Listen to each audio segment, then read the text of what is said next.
మిత్రులందరికీ నమస్కారం. ఇది మరో వీడియో. యువతకి ముఖ్యంగా ఒక శుభవార్త ఏంటంటే 1,25,000 కొత్త జాబ్స్కి ఐటీ కంపెనీలు సన్నాహం చేస్తున్నాయట. ఈ విషయంలో అంటే వేరియస్ మార్పులు వచ్చినాయి. ఆర్టిఫిషియల్ ఇంటెలిజెన్స్ అనేది ఇవాళ అన్ని రంగాల్లో వాడుతున్నారు. అలాగే మన మ్యానుఫ్యాక్చరింగ్ యాక్టివిటీలో కూడా ఆర్టిఫిషియల్ ఇంటెలిజెన్స్ వాడుతున్నారు. ఈ రంగంలో కొంత ప్రావీణ్యత సాధించేందుకు ఏదైనా ట్రైనింగ్స్ అలాంటివి తీసుకొని మా యువత ప్రయత్నం చేస్తే ఇలాంటి ఉద్యోగాలు శాశ్వత లేదా టెంపరీ ఉద్యోగాలు తప్పకుండా దొరుకుతాయని ఆశిస్తున్నాను.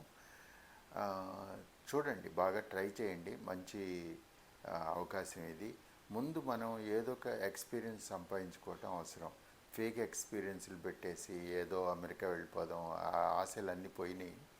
ఇప్పుడు మీకు మనందరికీ తెలిసిన విషయమే, ట్రంప్ గారి ప్రభుత్వంలో మనకు ఎలాంటి అడ్డంకులు రిస్ట్రిక్షన్స్ వచ్చేసినాయో అవన్నీ అధిగమించాలంటే మనం తప్పకుండా మన స్కిల్ పెంచుకోవాలి. ఆ స్కిల్ ద్వారా మన దేశంలోని మంచి మంచి ఉద్యోగాలు ఉన్నాయి.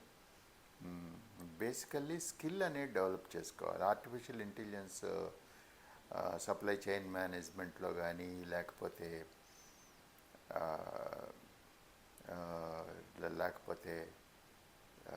మ్యానుఫ్యాక్చరింగ్ యాక్టివిటీలో కానీ ఈరోజు అది కూడా చొచ్చుకొచ్చేసింది. ఉదాహరణకి మీరు తీసుకోండి, వాషింగ్ మిషన్స్ తీసుకోండి. ఇవాళ ఆర్టిఫిషియల్ ఇంటెలిజెన్స్తో వాషింగ్ మిషన్స్ వచ్చేసినాయి. ఫోన్ ద్వారానే వాషింగ్ మిషన్ ఆన్ చేసేయచ్చు మనం. సో ఇలాంటి టెక్నాలజీ వచ్చింది. అందరూ దీన్ని సద్వినియోగం చేసుకుంటే బాగుంటుంది. Thank you very much for listening. All the best to the youth of our country. Thank you.